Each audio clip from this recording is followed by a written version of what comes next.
नमस्कार, मैं हूं उमेश रेवलिया। मुस्लिम बहुल इलाके में खरगोन में मौजूद हूं। मुख्यमंत्री ने अभी जिस तरह से निर्णय लिया है कि खुले में मांस का विक्रय नहीं होगा और ध्वनि विस्तारक यंत्रों का उपयोग कम आवाज़ में किया जाना चाहिए, इसको लेकर मुस्लिम समाज क्या कहता है, आइए हम जानते हैं। जी, क्या कहना आपका?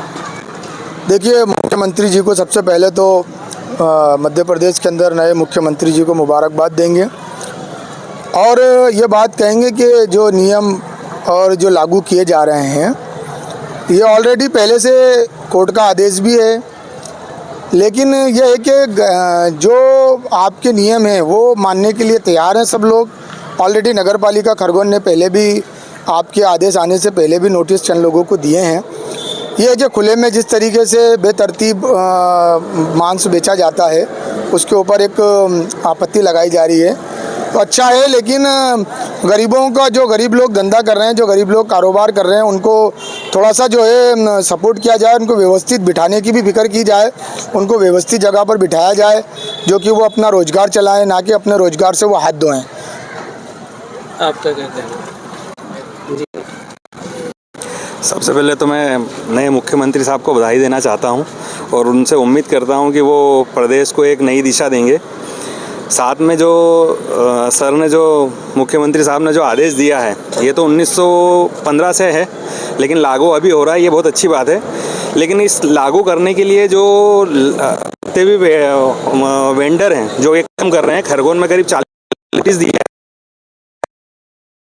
के साथ हम लोग जो है नगर पालिका, स्वास्थ्य विभाग और फूड अधिकारियों से, लेकिन उनको जो लाइसेंस देने की जो प्रक्रिया है वो काफ़ी जटिल है, तो उसको और ये काम को थोड़ा जल्दी किया जाए, क्योंकि किसी का भी रोजगार बाधित करने के अधिकार किसी को नहीं बनता है। क्योंकि वो ये जो 40 लोग हैं, ये 40 लोग उसी से अपना परिवार, 4 लोग घर में 6 लोग हैं, बूढ़े माता पिता भी, उनकी दवा की गोली भी चलती है। तो किसी भी तरीके से कठोर कार्रवाई करने से पहले उन लोगों के लिए थोड़ी आसानी की जाए और उन सब लोगों को पहले लाइसेंस दिए जाए, और इस तरीके से हम साथ में नए सीएम पूरा।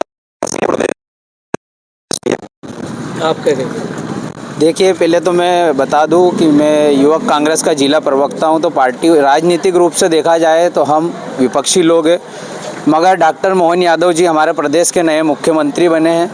कहीं ना कहीं मोदी जी शीर्ष नेतृत्व भाजपा ने उनको नियुक्त किया है, 15 साल के स्तंभ को हिला दिया है और नए व्यक्ति को मुख्यमंत्री बनाया, तो उन्हें आम नागरिक होने के नाते मैं बधाई देता हूँ, क्योंकि वो पूरे प्रदेश के मुख्यमंत्री हैं।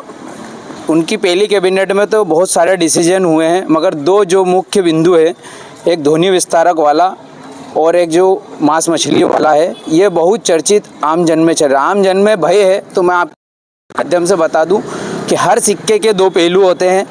ये मुख्यमंत्री जी कोई नया नहीं कर रहे हैं। पशुवध अधिनियम 1915 में ये सारा उल्लेख है, बस ये है कि ये इसको ज़मीन पर लागू कर रहे हैं। इसके लिए जो हमारे मीट मांस मछली बेचते हैं, ये हर समाज के लोग बेचते हैं, पर्टिकुलर एक समाज नहीं बेचता है। हिंदुस्तान के सारे लोग, कईयों का घर चलता है, परिवार चलता है, रोजगार चलता है, तो उनको 4 तरीके के लाइसेंस चाहिए रहते हैं, वो वैलिड हो जाए, तो ताकि आगे आने वाले उनकी पीढ़ियाँ भी सही हो जाए। और शासन प्रशासन से भी ये अनुरोध है कि उनको लाइसेंस देने, उनको व्यवस्थित करने के लिए भी आप कुछ योजना बनाएं, कुछ अच्छे योजनाएं अमल में लाएं, ताकि वो ये सारी चीज़ों को लेके व्यवस्थित हो जाए। दूसरा, ध्वनि तो उसका ये है कि उसमें रेसिडेंशियल एरिया में 55 dB मतलब एक अनुमानित कर दिया है, ताकि अब कोई डेसिबल में मतलब बजाया जाए या उसका वॉल्यूम रहे, एक सीमा प्रतिबंधित की गई है, उससे ज़्यादा ना रहे। तो उसके लिए भी कोई मतलब ऐसा ना है कि वो नया है, माननीय उच्च न्यायालय द्वारा ये पहले से आदेश आ चुका था, ये भी परिपालन में ला रहे हैं, तो उसका भी हम स्वागत करते हैं। स्वागत इसलिए करते हैं क्योंकि हर समाज, हर व्यक्ति का कहीं ना कहीं उसमें ये देखा जाए तो जेब खर्चा बचता है। हम इसे धर्म पे ना ले जाते हुए जुलूस, अखाड़े और रैलियों में देखें तो डीजे बाजे बजते हैं, उससे हार्ट के पेशेंट को भी तकलीफ होती है, पढ़ने वाले शिक्षकों को भी तकलीफ होती है, स्कूल के साइड से भी तकलीफ होती है, और जो समाज, जो नागरिक जो रैली में सहभागिता लेते हैं उनके जेब से फिजूल खर्ची भी रोकेगी। तो ये कहीं ना कहीं देखा जाए तो हमारे लिए बहुत अच्छा है। बाकी मैं विपक्षी होने के नाते एक सलाह देना चाहता हूँ, या आप इसे समझिए कि तंज कसना चाहता हूँ। माननीय मुख्यमंत्री जी, ये तो आप वो कर रहे हैं कि पुराने आदमी को नए कपड़े पहना के सामने पेश कर रहा है। आपको अगर करना ही है तो किसी तरीके से जो बेरोजगार युवा, जो पटवारियों को अभी नियुक्ति नहीं दी गई है, इस पे काम करिए। कहीं ना कहीं प्रदेश के लोग आपको चाहेंगे, आपको अच्छा करेंगे। और कंपटीशन में शिवराज सिंह से अच्छे काम करना पड़ेंगे, अच्छी योजना है। क्योंकि मोदी जी ने प्रदेश के अंदर, हम राजनीतिक आकलन निकाले तो प्रदेश में एक झगड़ा पैदा कर दिया है कि तुम आपस में प्रदेश में लड़ो, दिल्ली तक कोई ना देखो। दिल्ली सिर्फ मेरी है, वो मेरी जागीर है, मैं बैठे रहूँगा और दिल्ली पे कब्जा जमाए रखूँगा। मोदी और अमित शाह जी का ये मानना है, जो हम राजनीतिक विश्लेषण ने किया। मैं यही कहना चाहूँगा कि अभी जो ये मुद्दा उठाया गया है लाउड स्पीकर के बारे में, ये कोई बहुत बड़ा मुद्दा नहीं है। इसके ऊपर अगर इसको सोचा जाए तो थोड़ी देर के लिए अजान होती है, थोड़ी देर के लिए पूजा पाठ वगैरह होती है ना। अगर इसको देखा जाए तो इस पर दूसरी चीज़ें करना चाहिए। अभी नए मुख्यमंत्री ने जो अभी देश के हाल चल रहे हैं, जो गरीबी चल रही है, जिस तरीके से लोग परेशानियाँ उठा रहे हैं, इस तरीके का उन्होंने फैसले लेना चाहिए। ये डायरेक्ट धर्म स्थल पर आ गए, कोई नई बात नहीं है, ये तो चलते रहता है और हर मुख्यमंत्री कुछ न कुछ बयान देते रहते हैं। तो कुछ वक्त के लिए बजता है और बंद हो जाता है। बड़े बड़े जो डीजे वगैरह जो बजते हैं, इन पे रोक लगाई जाए, धीमी आवाज़ में बजाएं, मार्केट का माहौल ख़राब ना हो, स्कूलों का माहौल ख़राब ना हो। इस तरीके से इन्होंने फैसला लेना चाहिए। क्या इस फैसले को लेकर क्या कहें? खुलेआम जो मांस की बिक्री को लेकर के जो बात हो रही है, उसमें मेरा ये कहना है कि मांस के साथ साथ जो है शराब के जो खुलेआम सड़कों पर, मुख्य सड़कों पर जो शराब बिक रही है, उस पर भी प्रतिबंध लगाए जाए। और जगह जगह जो है अपने खरगोन नगर में ढाबे खुले हुए हैं, अवैध रूप से कहीं ना कहीं संचालन होता है और मांस की बिक्री वहाँ पे भी होती है। तो वहाँ पे भी रोक लगाए शासन ने, उनको उस पर भी करना चाहिए कार्रवाई। अक्सर ज़्यादातर स्टूडेंट लेवल के हैं, प्रतियोगी परीक्षाओं की तैयारी कर रहे हैं। हमको लगा था कि मुख्यमंत्री शिवराज सिंह चौहान जैसा चेहरा बदला है। 15 साल बाद नवागत सीएम साहब आए, डॉक्टर मोहन यादव। हमको थोड़ा प्रसन्नता थी कि कुछ एग्ज़ाम हो, सरकारी नौकरी के लिए कुछ तोहफ़ा देंगे अपने नए फैसले में। लेकिन वही पुराना ढर्रा उन्होंने इस्तेमाल किया है, धार्मिक चीज़ों पर आ गए हैं। तो ये कोई नया नहीं है। मुख्यमंत्री से निवेदन है कि रोज़गार की ओर ध्यान दें। और दूसरी बात है कि प्रदेश नशे की ओर बढ़ रहा है, उस ओर प्रमुखता से देखना चाहिए, गंभीरता से देखना चाहिए। क्योंकि हमारा प्रदेश पंजाब की ओर जैसे जा रहा है, जैसा पंजाब में नशा है, उसी ओर हमारा मध्य प्रदेश भी बढ़ रहा है। तो मुख्यमंत्री से यही निवेदन है कि धार्मिक मसलों को छोड़कर जो वास्तविक मसले हैं उन पर ध्यान देना चाहिए। आपका क्या कहना है? आप कांग्रेस में रहे हैं तो क्या लग रहा है आपको? देखिए, देखा जाए तो हर चुनाव के जनहित के बाद, जनता निर्णायक के बाद हमारी कांग्रेस में एक रीति नीति रही है कि नैतिकता के नाते हर प्रदेश अध्यक्ष जी इस्तीफ़ा देते हैं।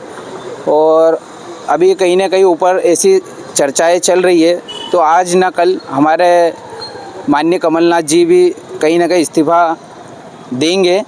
तो हमारा सिर्फ बस जो हमारा सर्वश्रेष्ठ निर्णायक है, माननीय दिल्ली वाले नेता है जो गांधी परिवार खड़गे जी है, राष्ट्रीय अध्यक्ष जी, उनसे मेरी एक छोटे से कार्यकर्ता का निवेदन है, सलाह है कि जिस तरीके से 2014 में निमाड़ के एक युवा को प्रदेश अध्यक्ष बनाया गया था, माननीय अरुण यादव जी को, उनकी सतत 4.5 साल तक मेहनत के बाद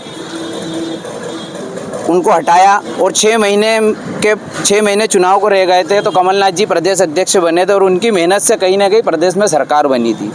तो मेरा हमारे दिल्ली के नेताओं से निवेदन यही है कि एक बार फिर निमाड़ पे भरोसा किया जाए, माननीय अरुण यादव जी को प्रदेश अध्यक्ष का मौका दिया जाए। क्योंकि कहीं ना कहीं बीजेपी ने मोहन यादव जी को सीएम बना के ओबीसी कार्ड यादव कार्ड खेला है, तो हम भी क्यों ना OBC card Yadav versus Yadav कर दे। अगर अरुण यादव जी पे किसी तरीके की किसी को आपत्ति के एक बार बना दिया है तो छोटा भाई सोने पे सुहागा है, निमाड़ का जन जन का लाडला है, युवाओं का प्रेरणा स्रोत है।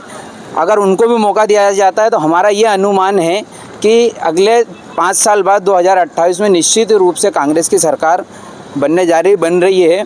और एक चीज़ और बोलने जा रहा हूँ कि जो 16 महीने बाद हमारी सरकार गिरी थी, हमारे किसी एक नेता के उसूलों पे आंच आ गई थी, तो कहीं ना कहीं वो अब हमें बीजेपी में नज़र आ रहा है। तो हम उन्हें भी एक सलाह दे रहे हैं कि अगर आपको उसूलों पे भी आंच आ गई हो मामा, तो 60 विधायक लेके आप कांग्रेस में आ जाएं, आपको सीएम प्रपोजल कर देंगे हम। क्या क्या क्या फ़र्क पड़ेगा उससे? देखो, अभी मुख्यमंत्री ने शपथ ग्रहण के बाद पहला फैसला लिया है कि मंदिर मस्जिदों के ऊपर का लाउड स्पीकर जो है बंद किए जाएंगे, मापदंडों के अनुसार लगाए जाएंगे, परमिशन लेना पड़ेगी। दूसरा मुद्दा यह है कि मटन, मांस की और अंडों की दुकानें जो है सार्वजनिक और खुले में जो बिक्री है उसे बंद की जाएगी। तो हम मुख्यमंत्री जी से ये आग्रह करना चाहते हैं, ठीक है, किसी का धार्मिक भावना आहत होती है तो आप उससे पहले स्लेटर हाउस बनाएं। इससे पहले आदेश जारी करने से, बंद करने से पहले उसकी समुची व्यवस्था करनी चाहिए ताकि वो उनका व्यापार भी कर सके। और मुस्लिम समाज जितनी तादाद में उसका सेवन करता है उससे कई अधिक मात्रा में जो है हर धर्म का लोग जो है उस चीज़ों का जो है सेवन करते हैं। उन सब की जो है ज़रूरतों को ध्यान में रखा जाए और खाने वालों की भावनाओं को भी ध्यान में रखा जाए। एकदम पूर्ण रूप से बंद न करते हुए उसकी समूचा मापदंडों के अनुसार व्यवस्था सुनिश्चित की जाए। आपका क्या? मेरा भी यही कहना पड़ा है कि मुख्यमंत्री ने जैसे शपथ लेते ही जो काम करा है कि जो मंदिरों पे से, मस्जिदों पे से, लाउड स्पीकरों पे से इन्होंने जो निर्णय दिया, पहले लोगों की समस्याओं पे समाधान पे बात करना थी इन्होंने, और आते से ही उन्होंने मटन, मछली, और इसमें सभी धर्म के लोग, ऐसा नहीं है कि सभी व्यापार करते हैं, इसमें सभी धर्म के लोग व्यापार करते हैं, हिंदू, मुस्लिम, जो भी भाई सभी मिल के काम धंधा करते हैं। उन पे जो एकदम से जो इन्होंने लेटर जारी करा है ये गलत है। ये थे मुस्लिम इलाके के मुस्लिम भाई जिन्होंने अपनी प्रतिक्रिया व्यक्त की जो अभी फैसला है उसको लेकर। उमेश रेवलिया, MP तक, खरगोन।